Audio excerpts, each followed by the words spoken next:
LG's lineup of gram laptops orients their entire unique selling point around being some of the lightest laptops available on the entire market. And if that was what LG set out to achieve, well, they've damn well succeeded. But exactly what have LG had to compromise in order to get this thing as light as it is? Well, today we're going to take a look at the build quality of this thing, what it's like to live with on a day-to-day basis, the performance under the hood, and most importantly, should you spend your hard-earned cash on this thing? This is filling you in. Let's go. So this thing ranges from about £1,000 up to about £1,350. There are three options inside the LG 14 lineup. So one i5 processor with 8 gigs of RAM and two i7 options. It's the same processor in each, but with 8 and 16 gigs of RAM respectively. Now that we've got that done, let's talk about just how much this thing weighs, because it's incredible. I'm coming off the back of just last week reviewing the Dell XPS 13, and then I thought, you know, laptops couldn't get much lighter, but LG have embarrassed me, proving me wrong, because this thing is incredible. The key is in the name. It is the LG gram. That's because the LG gram 14, which I've got here, can actually be weighed in grams rather than kilograms like most laptops. So the Dell XPS 13 I reviewed last week was about 1.3 kilos. This is 999 grams.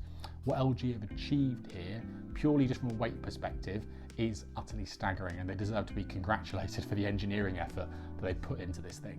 But in order to get this thing as light as they have, ultimately they've had to compromise in certain areas. So the first thing we're going to talk about is the build quality. Unlike other laptops in this segment of the market, what LG have used is a magnesium alloy, which is obviously a lot lighter than aluminium, but it does end up leaving it with like quite a plasticky sensation. Actually, you'd be forgiven for thinking that this was a plastic laptop. What we end up getting is quite a bit of flex on the keyboard deck itself, and I'm not sure if you can see, but the screen, you get quite a bit of wobble, which again, if you're working on a hard surface at a table, it does actually become quite noticeable after a while. But that being said, on the flip side, you'd equally be forgiven for thinking that actually a laptop this light would be even more flimsy than it actually is. And again, LG do deserve a degree of credit for having achieved the levels of rigidity they have in this thing, in spite of just how light it is. In terms of the keyboard itself, it's a nice and pleasant typing experience. The keys have a reasonable amount of travel, which feels like you're getting some good purchase. And I got up to speed reasonably quickly. The trackpad is plenty large enough for a laptop of its size, and you get the full suite of Microsoft Precision gestures that come with it. In terms of the down click on the trackpad itself, anything below about the halfway mark, yeah, you'll get a nice click in response from it. Anything above that though, yeah, there's no hinge, there's no pivot there. Screen wise, we've got ourselves an IPS panel, which is lovely. It means you get that great color accuracy. LG say it should cover a minimum 95% of the DCI-P color gamut, going up to about 99%. Most importantly, from my perspective, and this is the thing I love to see in laptops now, is we now have the 16:10 aspect ratio rather than traditional 16:9. What that means, you're just getting that little bit of extra vertical headroom for when you're doing productivity tasks, anything from video editing, software development, just to casual web browsing, writing a Word document. There's very few people who would not find a benefit to having that extra headroom that comes with a 16:10 aspect ratio. As far as screen resolutions go, it's 1080p standard HD all the way, which is no great shame. So there's no 4K option, there's no touch option, but again, at this screen size, you're not really going to see much benefit behind either of those, in my opinion, and it'll only just kill battery life. And what's more, including both of those probably would have pushed LG above that 1 kilo mark they were desperately trying to stay under. So I can understand from a product placement perspective why they wouldn't have provided those options. If I'm going to have one complaint, and you might be able to pick this up on the camera right here, is the amount of glare that you get off this panel. I can only assume that LG have had to sacrifice a higher quality, less reflective panel in order to obtain one which had the sufficient weight to keep it under that 1 kilo mark. I do find it quite distracting, particularly if you're either working with the brightness on a low setting or you happen to be working in a high brightness environment. As I say, I don't think this will be a laptop that's particularly well suited to being used outdoors. So here's my first question to you today, guys. Are laptop manufacturers sacrificing too much in the pursuit of crafting lighter and smaller devices? Why don't you leave me your thoughts and opinions in the comment section below, and while you're at it, hit the subscribe button if you're enjoying this content. Now, presumably in order to get the rigidity out of this magnesium alloy chassis, they've had to bulk it up a little bit, but that's no great shame, because what that's left us with is loads of room for ports.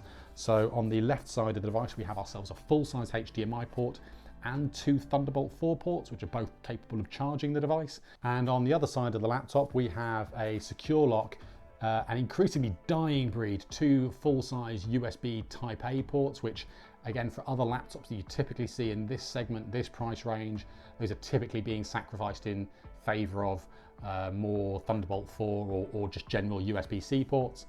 And we've also got ourselves a micro SD card reader, which is nice to have if you're interested in that kind of thing. I think most creative professionals would prefer a full-size SD card slot, but beggars can't be choosers. In terms of the battery life on this thing, it's brilliant. So it's underpinned by a 72 kilowatt-hour battery.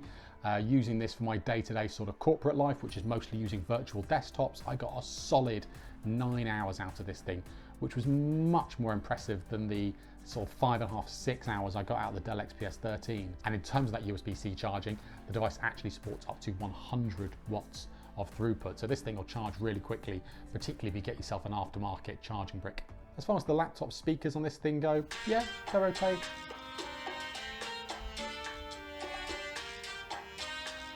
Nothing particularly stand out about the speakers within it. It's a little bit lacking in bass and can sound a little bit flat as a result, but unlike some laptops where when you crank the volume up to max, things get a bit tinny or a bit distorted, there's no evidence of that with the LG Gram 14, so you'd more than happily live with it. In terms of security and login, we do have the Windows Hello fingerprint recognition system, which is built into the power button there. It uses a cached mode as well, so when you boot this thing from a cold start, the BIOS will actually remember your fingerprint, so that when you actually reach the Windows 10 login screen, you're not required to tap your finger again. It's held it in memory and then passes you straight through to your desktop, which is lovely to see. However, despite it having a 720p webcam, there is no facility for the Windows Hello facial recognition. And on the topic of the webcam, let's see how good this thing actually is. So here's an example of the 720p webcam that you get inside the LG Gram 14. It's about what you'd expect for a laptop webcam in the 720p range. Unfortunately, the vast majority of laptop manufacturers aren't yet putting 1080p webcams inside day-to-day laptops, which is particularly disappointing, particularly after the COVID-19 pandemic. And for comparison purposes, this is what a dedicated standalone 1080p webcam looks like from Logitech. So obviously it's night and day when you compare it to the 720p one inside the LG Gram, but at the very least the microphone built into the LG Gram is a darn sight better than the one that's included in this Logitech webcam, which is awful. Now moving into performance, when we start doing heavy load productivity tasks on here, the fans stay nice and quiet. In fact, for me, the fans barely registered on my radar, which is always really good to know. And the relationship from fan noise to surface temperature across the keyboard when this thing is under load, it gets warm, but certainly far from hot. People are typically more concerned with the temperature on the underside of their laptop, and I'm pleased to report here that again, it stays reasonably cool. It warms up for sure, but unlike some laptops would actually kind of give you almost a little bit of a burning sensation, there's no evidence of that at all here. Now that we've mentioned about fan noise and temperature when this thing is under load, we'd be remiss to obviously not comment on the performance of the componentry inside the LG Gram.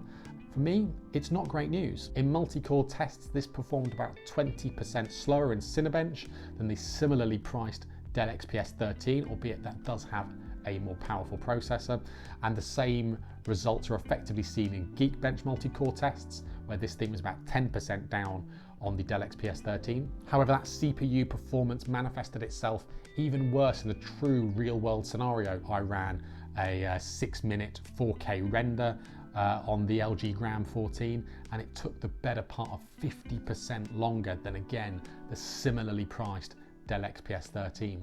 Even worse news is when I ran the same render on my day-to-day Surface Book 2, this thing actually took about 2 minutes longer than that 8th gen Intel CPU in my current laptop. So yeah, not really singing its praises on the productivity performance front.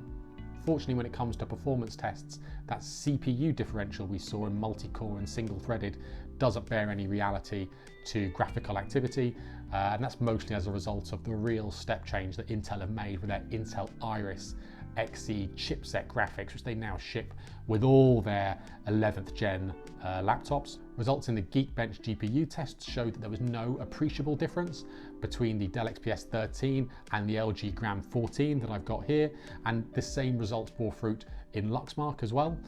The point to really make note of is the comparison I've got to the Surface Book 2, which has a dedicated 1050 NVIDIA discrete graphics card, where the Iris Xe graphics chip is now matching that blow for blow. So what's my conclusion? Honestly, I'm feeling a bit conflicted. So I've enjoyed every moment of using the LG Gram. The keyboard's nice, it's good to use. A smile comes to my face every time I pick it up just because it's so unbelievably light. But if we take the blinkers off and look at this with a clear head, we need to ask ourselves if the compromises LG has made in order to make this thing lighter worth it at the expense of the premium build and the performance of a laptop. So if your priority above all else is having the lightest possible laptop, then you should absolutely get the LG Gram 14. They've done a great job in that endeavour. But when you consider that the LG Gram 14 is priced similarly to other more premium and better performing models in the market, like the Dell XPS 13 and like the Apple M1 MacBooks, my gut instinct is I'd be inclined to spend my hard-earned cash on one of those ahead of the LG Gram. And that's it for today, guys. If you've enjoyed today's video, please go and hit that subscribe button. Help me get to that 1,000 subscriber mark. I'd greatly appreciate it. If you've got any thoughts, questions or queries about the LG Gram 14 or any other laptop for that matter, let me know in the comments below. I promise I'll reply. And until then, I'll see you in the next one.